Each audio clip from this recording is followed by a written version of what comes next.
मुसलमानों के 4 बड़े खलीफा अबू बकर, उमर, उस्मान और अली रज़ियल्लाहु अन्हु सिर्फ कुछ ही सालों के अंदर रोमन और पर्शियन एम्पायर को क्रश कर चुके थे, जिसके बाद मुसलमानों ने पर्शियन एम्पायर के कैपिटल को तो आसानी से फतह कर लिया था। अल्लाहू अकबर! लेकिन रोमन एम्पायर के कैपिटल को मुसलमान अगले 800 साल तक फतह नहीं कर सके।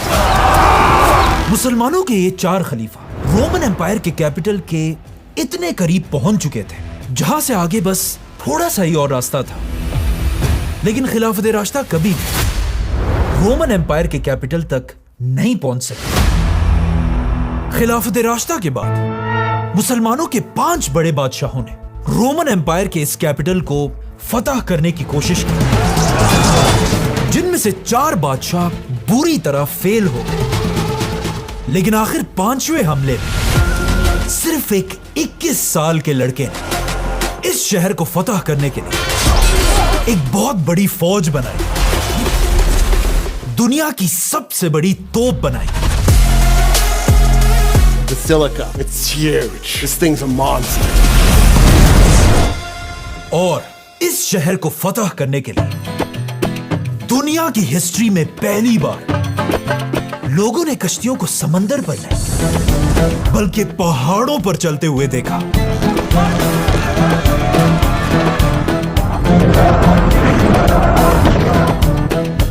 इस 5वें बादशाह का नाम है सुल्तान महमद फातिह।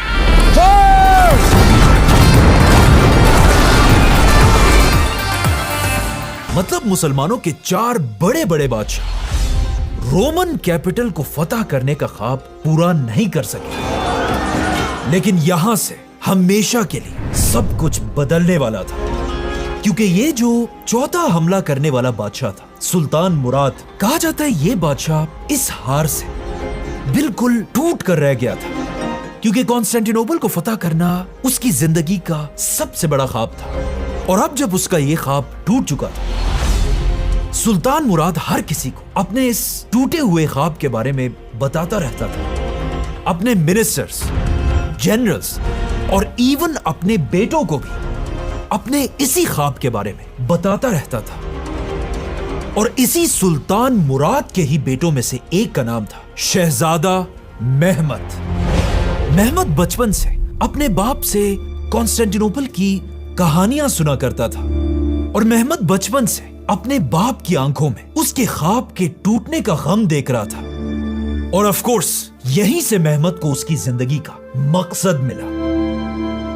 और आखिर एक दिन जब महमद की एज सिर्फ 19 साल थी, अचानक महमद के पास पूरी उस्मानिया सल्तनत के प्राइम मिनिस्टर का लेटर पहुंचा, जिसमें लिखा था वजीर आजम हलील पाशा की तरफ से शहजादे महमद के नाम, मेरे शहजादे आपके बाप सुल्तान मुराद इस दुनिया से जा चुके हैं, तो अब आप फौरन पाए तख्त पहुंचे और पूरी सल्तनत उस्मानिया के 7वें सुल्तान होने का हल्फ उठाए। महमद फुल स्पीड कैपिटल की तरफ रवाना हुआ, और वहां पहुंचते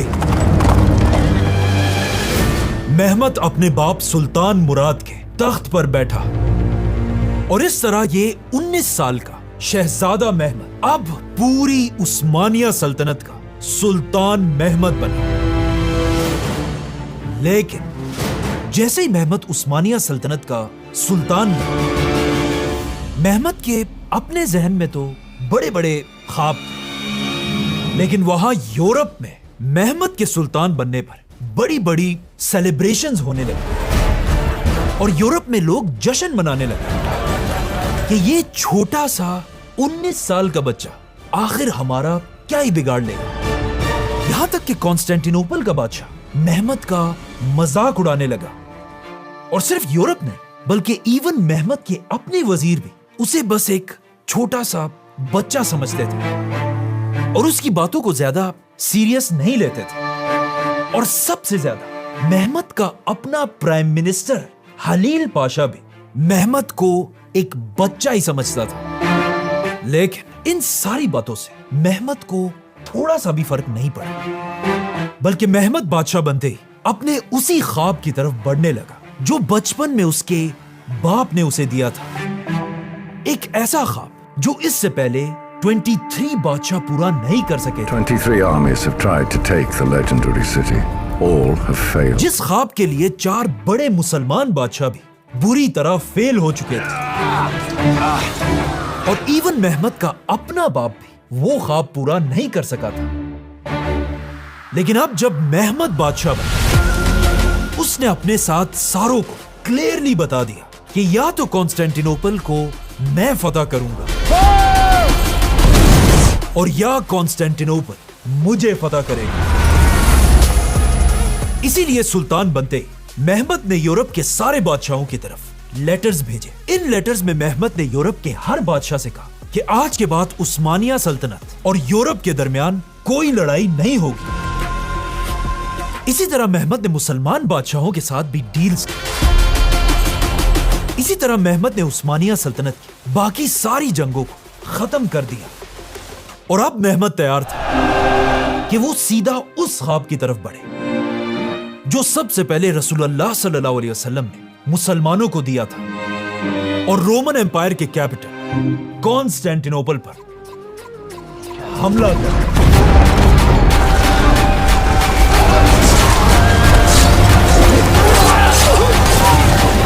जिसके बाद मेहमद ने उस्मानिया की पूरी फौज को जंग के लिए रेडी होने का हुक्म दिया, और फिर मेहमद ने उस्मानिया की पूरी नेवी को भी हमले के लिए तैयार किया। लेकिन मेहमद को अच्छी तरह पता था कि इससे पहले भी कॉन्स्टेंटिनोपल पर बड़ी बड़ी फौजें और नेवीज हमला कर चुके हैं, और हर हमला बुरी तरह फेल हो चुका है। इसीलिए मेहमद सिर्फ अपनी आर्मी और नेवी से ज्यादा एक ऐसे एटम बॉम्ब की तलाश में था जो एक ही वार में कॉन्स्टेंटिनोपल की 1000 साल पुरानी लंबी लंबी दीवारों को गिरा दिया। और आखिर मेहमद को यह हथियार मिल गया।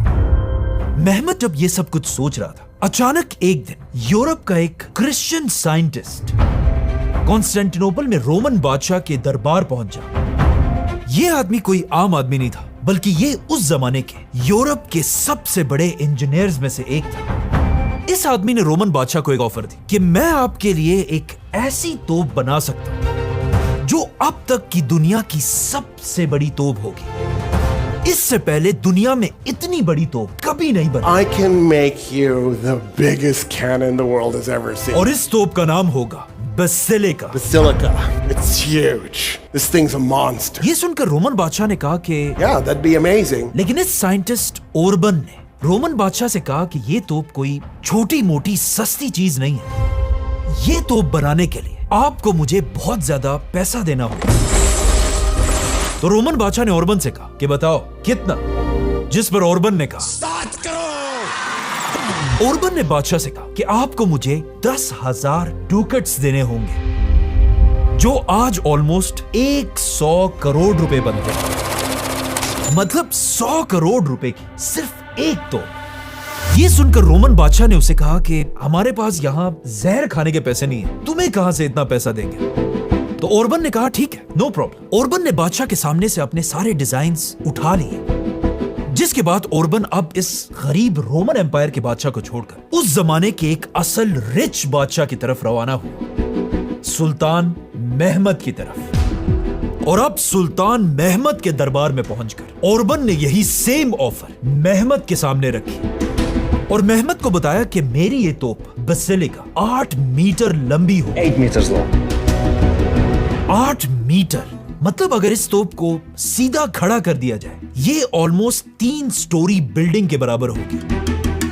मेहमद ने इस साइंटिस्ट से पूछा कि तुम तो एक क्रिश्चियन हो, तो फिर तुमने ये ऑफर रोमन बादशाह को क्यों नहीं Easy mentions to Constantine. किया? जिस पर ओरबन ने मेहमद से कहा कि मैं ये ऑफर रोमन बादशाह के पास भी लेकर गया था, लेकिन रोमन बादशाह की इतनी औकात ही नहीं है कि वो मेरी इस बेसिलिका को अफोर्ड कर सके। The emperor was unable to pay. ये सुनकर मेहमद मुस्कुराने लगा और फिर ओरबन से कहा कि तुम्हें जो भी चाहिए मैं देने के लिए तैयार हूं।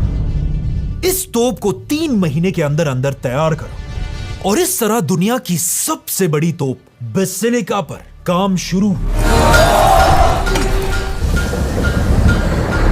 और जैसे ये तोप तैयार हुई, मेहमत अपनी पूरी फौज और नेवी को लेकर मुसलमानों की तरफ से कॉन्स्टेंटिनोपल पर 5वें हमले के लिए रवाना हुआ।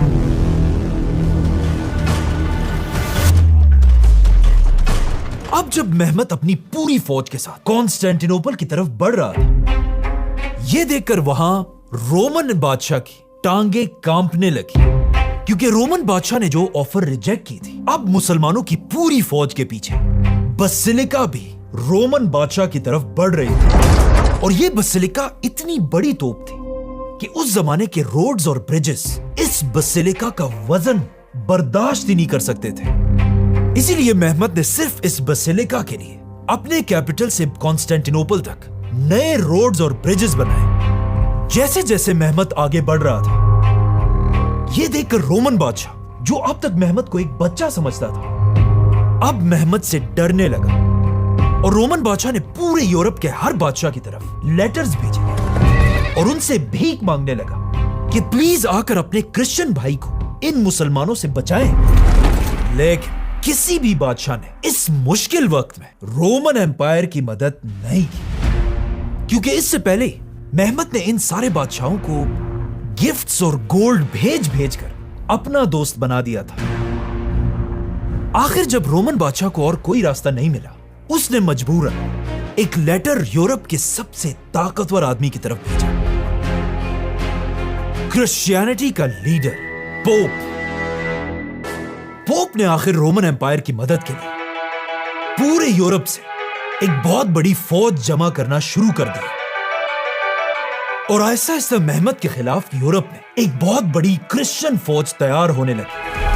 और अब जब यह फौज तैयार हो रही थी, पोप ने पहले ही अपना सबसे बड़ा गिफ्ट रोमन बादशाह की तरफ भेज दिया। और इस गिफ्ट का नाम था जेवानी जस्टिनियानी। यस, जितना मजे का इसका नाम है, उतना ही एक बहादुर जनरल था। जस्टिनियानी के पहुंचते ही रोमन बादशाह ने इसे पूरी सिटी के दीवारों का डिफेंडर बना दिया। और अब इसी ने ही यह शहर मेहमत से बचाना था।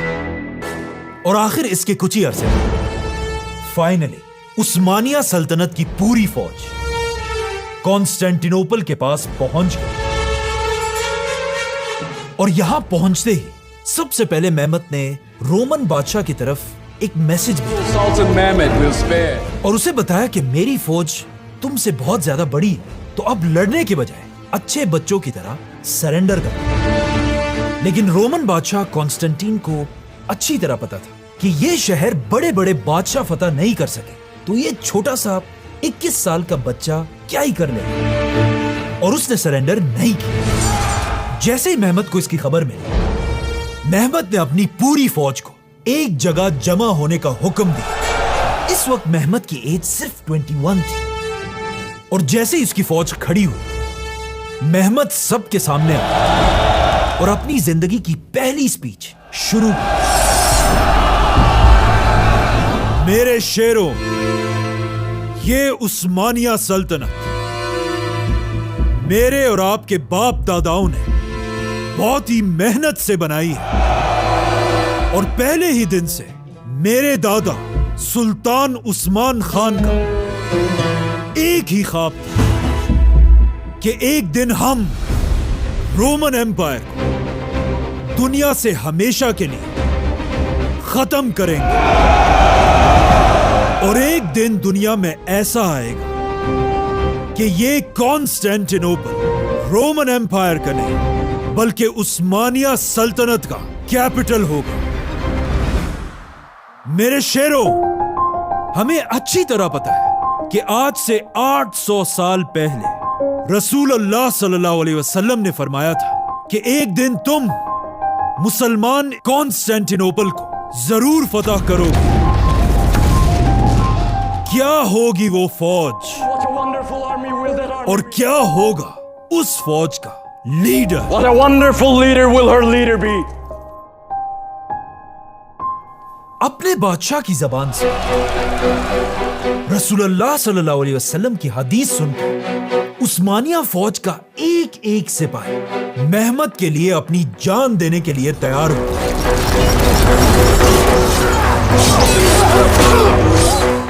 सबको इस बात की उम्मीद थी कि हम ही वो फौज बने जिसकी रसूलुल्लाह सल्लल्लाहु अलैहि वसल्लम ने तारीफ की थी, और इस तरह मुसलमानों की रोमन एम्पायर के कैपिटल को फतह करने की 5वीं कोशिश शुरू हुई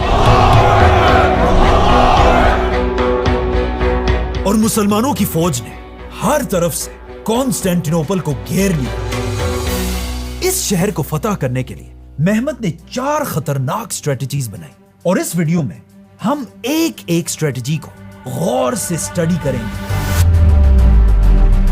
मेहमत की ऑलमोस्ट 1 लाख की फौज ने जमीन के रास्ते से कॉन्स्टेंटिनोपल को घेर लिया और मेहमत की नेवी की 200 कश्तियों ने समंदर से भी इस शहर को घेर लिया। अब तक तो हमें भी इस बात का अच्छी तरह से पता है कि यह शहर सिर्फ एक रास्ते से फतह हो सकता है, द गोल्डन हॉर्न। इसीलिए मुसलमानों की कश्तियां तेजी से गोल्डन हॉर्न की तरफ बढ़ने लगी। लेकिन ऑफ कोर्स पिछले 800 साल से जिस चेन ने इस शहर को बचाए रखा था, अब भी वो चेन उसी तरह लगी हुई थी। इस चेन का वजन 30 टन था और जब मुसलमानों की कश्तियां आगे बढ़ी, रोमन्स ने अपने तोपों और तीरों से मुसलमानों को पीछे भगा दिया। मेहमत की नेवी भी इस चेन को तोड़ नहीं सकी और इस तरह मेहमत की पहली स्ट्रेटजी फेल हो गई। मेहमत ने अपनी दूसरी स्ट्रेटजी में अपनी पूरी फौज से शहर पर हमला कर दिया। उस्मानिया फौज बहुत ही बहादुरी से लड़ी, लेकिन आखिर बहुत कोशिश के बाद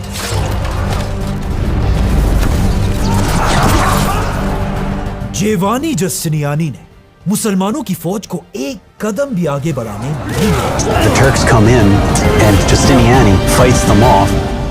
ये लड़ाई इतनी सख्त थी कि आहिस्ता आहिस्ता हजारों मुसलमान शहीद होने लगे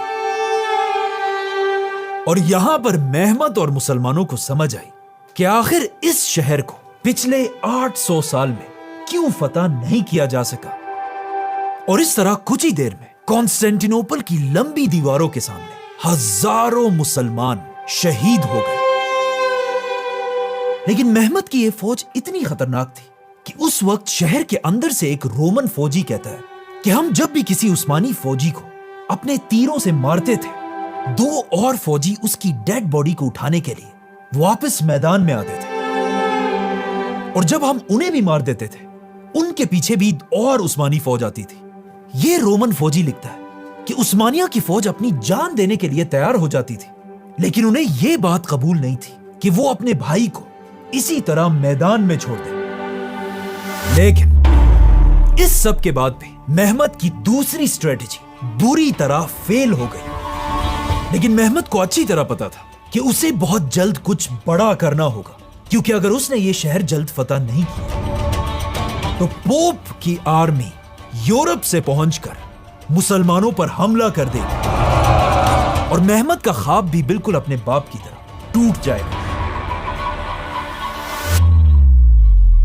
तो अब 2 फेल्ड स्ट्रेटजीज के बाद मेहमत ने अपनी तीसरी स्ट्रेटजी पर काम शुरू किया। जब समंदर और जमीन दोनों से यह शहर फतह नहीं हुआ तो मेहमत ने एक नया प्लान बनाया कि अब वो जमीन से नहीं बल्कि जमीन के नीचे से इस शहर को फतह करेगा। इसीलिए मेहमत ने अपनी फौज को हुक्म दिया कि जमीन के नीचे से टनल्स बनाना शुरू कर। ऐसे टनल्स जो जमीन के अंदर से कॉन्स्टेंटिनोपल की लंबी लंबी दीवारों के नीचे से सीधा शहर के अंदर पहुंच जाए और हमारी फौज इन टनल्स के अंदर से अचानक शहर के अंदर पहुंच जाए, जिसके बाद इन टनल्स पर काम शुरू हुआ।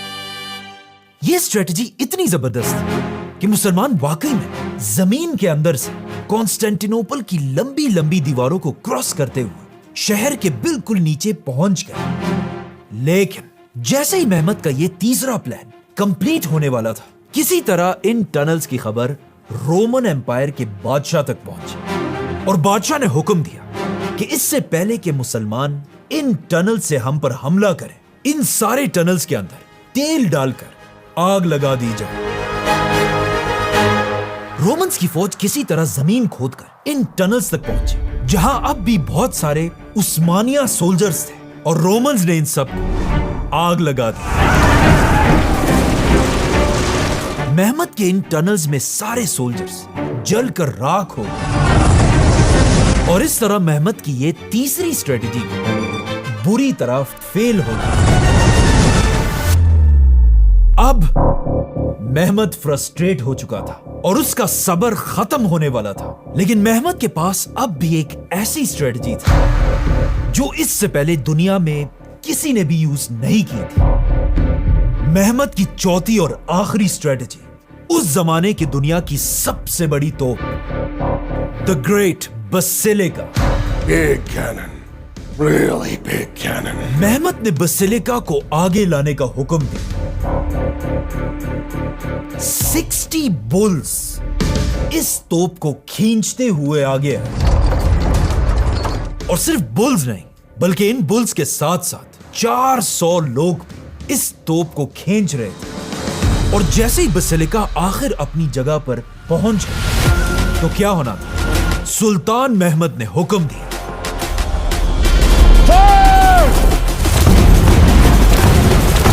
बसिलिका का सिर्फ एक गोला 600 किलोग्राम का होता था। मतलब बसिलिका का सिर्फ एक गोला एक छोटी गाड़ी के बराबर होता था। और इस तरह बसिलिका के ये बड़े बड़े गोले सीधा कॉन्स्टेंटिनोपल की दीवारों पर लगने लगे। अब तक कॉन्स्टेंटिनोपल की दीवारों को पिछले 1000 साल से तोपों के गोलों से कोई फर्क नहीं पड़ता था, लेकिन पहली बार बसिलिका के गोलों ने कॉन्स्टेंटिनोपल की दीवारों को क्रश करना शुरू किया। कहा जाता है बसिलिका की हर फायर पर मुसलमानों की फौज जोर जोर से नारे लगाती थी, और पहली बार ऐसा लग रहा था कि फाइनली मुसलमान ये शहर फतह कर लेंगे। अल्लाहू अकबर! लेकिन यहां पर एक बहुत बड़ा मसला था, मुसलमानों में नहीं बल्कि यह मसला बसिलिका के अपने डिजाइन में था। बसिलिका इतनी बड़ी तोप थी कि ये 3 घंटों के अंदर सिर्फ एक बार ही चल सकती, और इस इतनी बड़ी तोप को कंट्रोल करना इतना मुश्किल था कि इससे कभी भी एक टारगेट पर 2 बार फायर नहीं किया जा सकता था।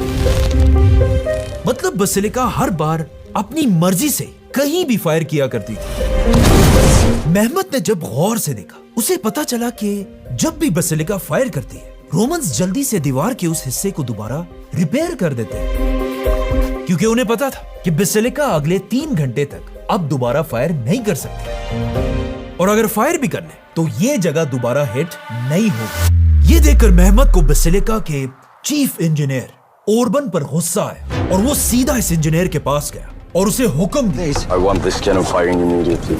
लेकिन ओरबन ने जवाब दिया, The barrel is cracking. लेकिन मेहमत ने कहा नहीं, अभी इसी वक्त बसिलिका को चलाओ। बसिलिका का स्टील हर फायर के बाद इतना गर्म हो जाता था कि हर बार इसे गर्म ऑयल के साथ दोबारा रिपेयर करना होता था, और फायर होने के टाइम अगर कोई इसके पास खड़ा होता था, इस तोप के चलने के सिर्फ शॉक वेव हवा की वजह से उसकी हड्डियां टूट जाती थी। लेकिन यहां मसला यह था कि बसिलिका मेहमत की आखिरी स्ट्रेटेजी और आखिरी उम्मीद थी, वरना इसके बगैर मेहमत के पास और कोई प्लान नहीं था। इसीलिए मेहमत के ही ऑर्डर्स में बसिलिका को बार बार चलाया जाने लगा, जिससे आहिस्ता आहिस्ता बसिलिका का स्टील गर्म होने लगा, और बसिलिका के स्टील में क्रैक्स पड़ने लगे, और आखिर दुनिया की सबसे बड़ी तोप बसिलिका। और कहा जाता है बसिलिका के साथ साथ इसे बनाने वाला इंजीनियर ओरबन भी इसके फटने से फौत हो गया, और इस तरह मेहमत की ये चौथी और आखिरी स्ट्रेटेजी भी बुरी तरह फेल हो गई।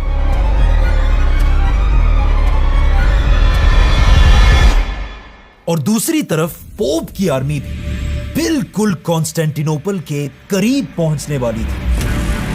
अब तक तो मुसलमानों में लड़ने का बहुत जज्बा था,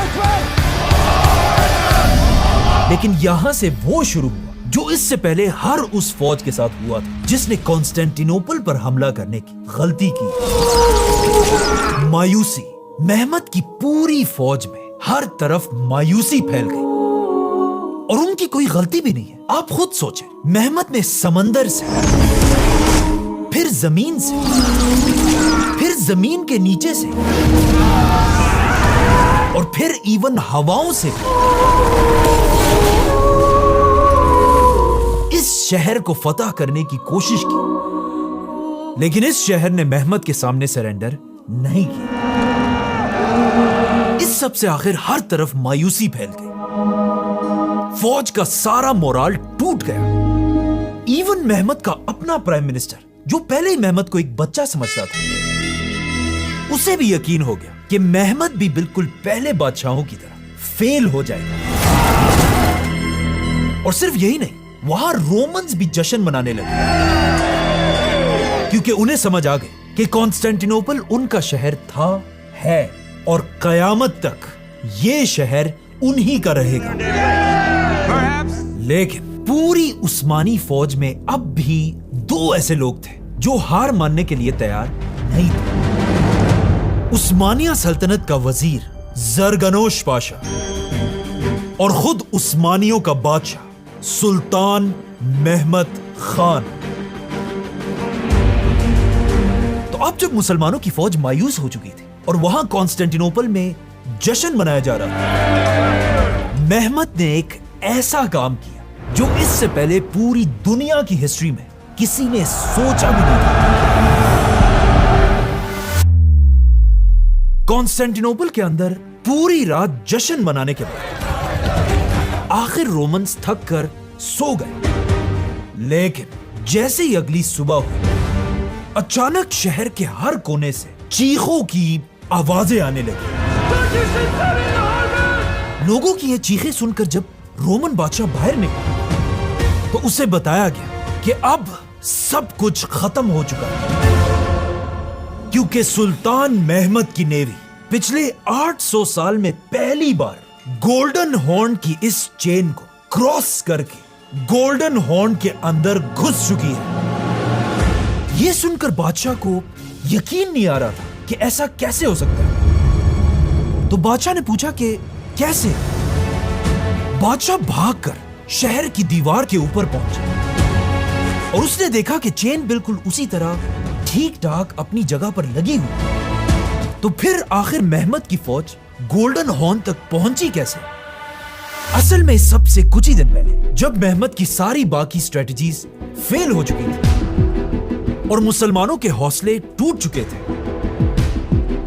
उसी वक्त मेहमत ने अपने बेस्ट जनरल जरगनोश पाशा को अपने पास बुलाया और उसे एक ऐसा प्लान बताया जो इससे पहले पूरी दुनिया में कभी नहीं हुआ था। मेहमत ने अपने जनरल से कहा कि यह शहर सिर्फ और सिर्फ गोल्डन हॉर्न से ही फतह हो सकता है और गोल्डन हॉर्न का रास्ता ऑफ कोर्स 800 साल से इसी चेन ने रोका हुआ है।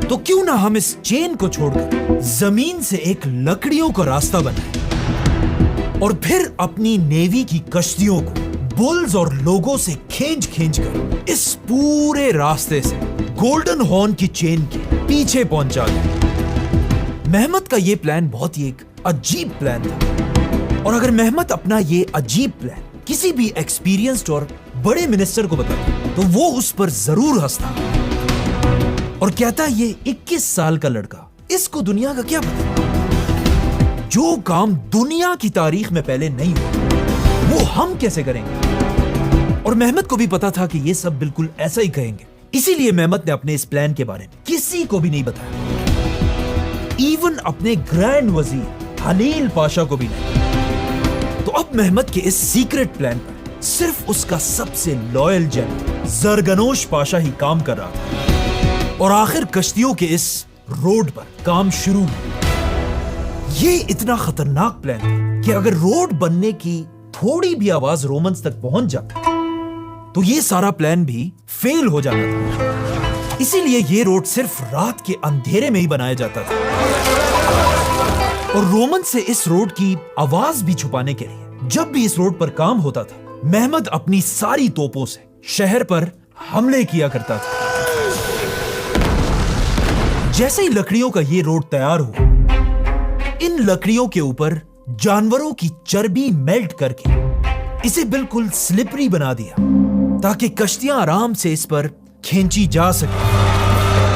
और जैसे ही मेहमत का ये सीक्रेट रोड तैयार हुआ, अब यहां पर मेहमत के सामने एक बहुत बड़ा चैलेंज आया, क्योंकि मेहमत ने ये सारी की सारी कश्तियां एक ही रात में इस रास्ते से गोल्डन हॉर्न तक पहुंचानी थी,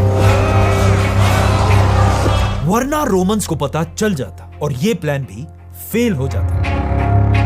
इसीलिए रात होने से पहले मेहमत ने अपने कश्तियों के पास 100 बुल्स को लाकर खड़ा कर दिया और इसी के साथ अपने फौज से 1000 सबसे स्ट्रॉन्ग सोल्जर्स को भी कश्तियों के पास आने का हुक्म दिया। और जैसे ही आसमान में आहिस्ता आहिस्ता अंधेरा फैलने लगा, मेहमत के इस आखिरी प्लान और आखिरी उम्मीद पर काम शुरू हुआ। लेकिन यहां पर एक और मसला था। यह पूरा रास्ता ऐसे हिल टाइप रास्ता था, मतलब पहले कश्तियों को ऐसे पहाड़ के ऊपर लेके जाना था, जो एक बहुत ही इम्पॉसिबल काम था। लेकिन दूसरी साइड उतरना कोई ज्यादा बड़ा मसला नहीं था। खैर, जो भी था, आखिर मेहमत के ऑर्डर्स पर 100 बुल्स और 1000 आदमियों ने पानी से कश्तियां खींचकर जमीन पर चलाना शुरू किया। लेकिन यह कोई आसान काम नहीं था। जैसे जैसे ये कश्तियां चढ़ाई की तरफ बढ़ने लगी, आहिस्ता आहिस्ता इन्हें खींचना और भी मुश्किल होने लगा, जिससे यहां पर बहुत ज्यादा टाइम जाया होने लगा। और वहां मसला यह था कि एक ही रात में इन सारी कश्तियों को गोल्डन हॉर्न तक पहुंचाना लाजमी था। लेकिन इन कश्तियों को खींचना कोई आसान काम भी नहीं था, क्योंकि एक एक कश्ती का वजन ऑलमोस्ट 40 टन था, मतलब 40,000 किलोग्राम। यह प्लान भी आहिस्ता आहिस्ता फेल होने की तरफ जा रहा था। अचानक रात के अंधेरे में मुसलमानों के आसपास तेज हवाएं चलने लगी और मुसलमानों की किस्मत इतनी अच्छी थी कि इन हवाओं की डायरेक्शन भी वही थी जिस तरफ मुसलमान ये कश्तियां खींच रहे थे। तो अब एक कश्ती जिस तरह समंदर पर हवाओं की स्पीड से चलती है, उसी तरह जमीन पर भी मेहमत की फौज ने अपनी कश्तियों के सेल्स खोल दिए। तो अब बुल्स, सोल्जर्स और इन हवाओं की ताकत से कश्तियां तेजी से गोल्डन हॉर्न की तरफ जमीन से बढ़ने लगी। और आखिर इस तरह एक ही रात में मेहमत की फौज ने ऑलमोस्ट 70 कश्तियों को जमीन के ऊपर खींच खींच कर गोल्डन हॉर्न तक पहुंचा दिया। इसीलिए जैसे ही अगली सुबह हुई, कॉन्स्टेंटिनोपल के हर कोने से लोग मेहमत की इन कश्तियों को देखकर जोर जोर से चीखने लगे। इस एक वाक़े से हालात बिल्कुल बदल गए और अब मायूसी मुसलमानों से निकलकर हर क्रिश्चियन के दिल में फैल गई। और अचानक यहां पर शहर के अंदर एक ऐसी खबर फैली जिसने रोमन्स का मोराल बिल्कुल तोड़ कर रख दिया। पिछले 1000 साल से रोमन एम्पायर में एक प्रोफेसी मशहूर थी और वो प्रोफेसी ये थी, एक जमाने में एक क्रिश्चियन बाबा ने कहा था कि इस शहर कॉन्स्टेंटिनोपल को सबसे पहले फतह करने वाला बादशाह कॉन्स्टेंटीन था, जिसकी मां का नाम हेलेना था। और इस बाबा की प्रोफेसी ये थी कि एक दिन कॉन्स्टेंटिनोपल के आखिरी बादशाह का नाम भी कॉन्स्टेंटीन होगा और उसकी मां का नाम भी हेलेना होगा। तो अब मेहमत की कश्तियों को गोल्डन हॉर्न के अंदर देखकर शहर के लोगों को यह प्रोफेसी दोबारा याद आई, क्योंकि बिल्कुल पहले बादशाह की तरह अब भी रोमन बादशाह का नाम कॉन्स्टेंटीन था। और अजीब बात यह है कि उसकी मां का नाम भी हेलेना था। तो अब मेहमत की कश्तियों को देखकर और इस प्रोफेसी की वजह से शहर के अंदर हर आदमी का हौसला बिल्कुल खत्म हो गया और बादशाह को भी मजबूरन अपनी आधी फौज यहां से हटाकर गोल्डन हॉर्न की तरफ भेजना पड़ा।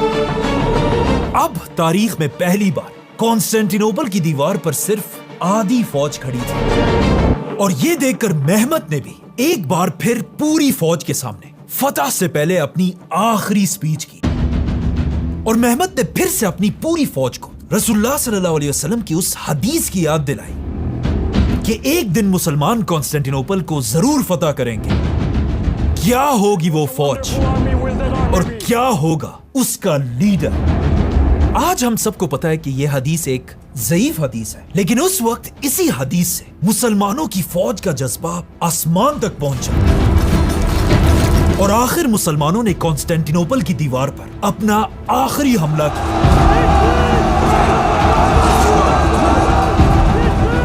और वहां गोल्डन हॉर्न से भी मुसलमानों की नेवी ने फौज को दूसरी साइड से शहर के करीब लाना शुरू किया।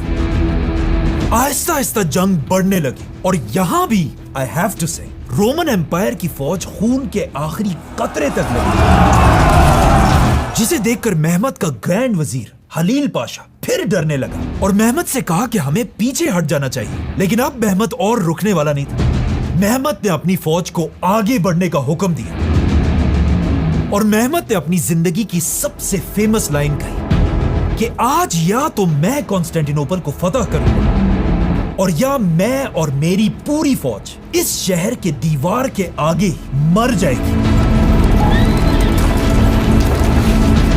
आखिर इसी तरह जंग चलती रही और किसी को भी समझ नहीं आ रही थी कि आगे क्या होने वाला है। अचानक मुसलमानों की फौज से कुछ बहादुर सोल्जर्स आगे बढ़े और किसी तरह पहली बार कॉन्स्टेंटिनोपल की लंबी दीवार के ऊपर चढ़े और आखिर इन्हीं में से एक ने 800 साल में पहली बार कॉन्स्टेंटिनोपल की दीवार के ऊपर उस्मानिया सल्तनत का झंडा लगाया और इस झंडे को देखते ही मुसलमानों की बाकी फौज ने और भी सख्त हमला किया।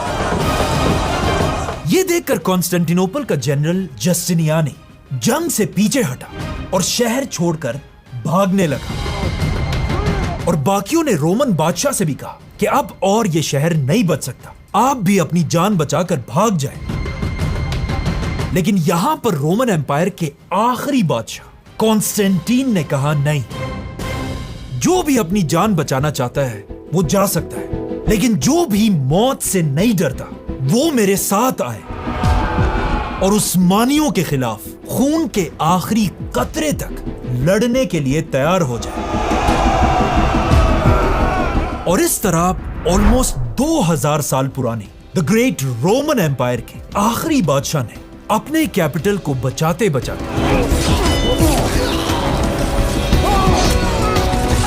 अपनी जान दे दी और रोमन बादशाह के गिरते ही आखिर मुसलमान 800 साल की कोशिश के बाद कॉन्स्टेंटिनोपल के अंदर घुस गए।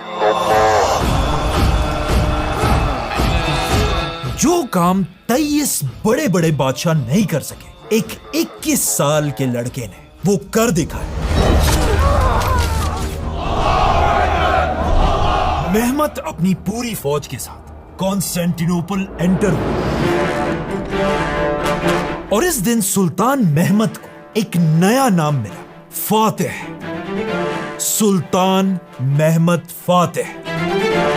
मेहमत ने कॉन्स्टेंटिनोपल के सबसे बड़े चर्च हाया सोफिया को एक मस्जिद में कन्वर्ट किया और वहां पहली आजान दी गई, जो आज तक उसी तरह हर दिन दी जाती है। अब जैसे ही मेहमत इन सारी जंगों से फारिग हो, सबसे पहले मेहमत ने अपने ग्रैंड वजीर हलील पाशा को अपने पास बुलाया और उसे कहा कि आपने हमेशा मुझे एक बच्चा ही समझा है और कभी भी मुझ पर ट्रस्ट नहीं किया। Why didn't you believe in me? और ये कहते ही मेहमत ने पीछे खड़े अपने लॉयल वजीर जरगनोश पाशा से कहा, ग्रैंड वजीर जरगनोश पाशा, जाओ और इस गद्दार हलील पाशा का सर काट दो। Grand Vizier. और आज से तुम जरगनोश पाशा पूरी उस्मानिया सल्तनत के वजीर आजम हो गए। इस तरह मेहमत ने कॉन्स्टेंटिनोपल को अपना और उस्मानिया सल्तनत का नया कैपिटल बनाया। मेहमत ने पूरी मुसलमान दुनिया की तरफ लेटर्स भेजे, जिसमें एक लेटर मेहमत ने मक्का के सबसे बड़े स्कॉलर की तरफ भी भेजा और उन्हें बताया कि आखिर 800 साल बाद रसूलुल्लाह सल्लल्लाहु अलैहि वसल्लम की ख्वाहिश पूरी हो चुकी है और मुसलमानों ने रोमन एम्पायर के बादशाह का शहर फतह कर लिया। और इस तरह द ग्रेट रोमन एम्पायर आखिर दुनिया से हमेशा के लिए खत्म हो गया और दुनिया में एक नई सुपर पावर बनी, द ग्रेट ऑटोमन एम्पायर।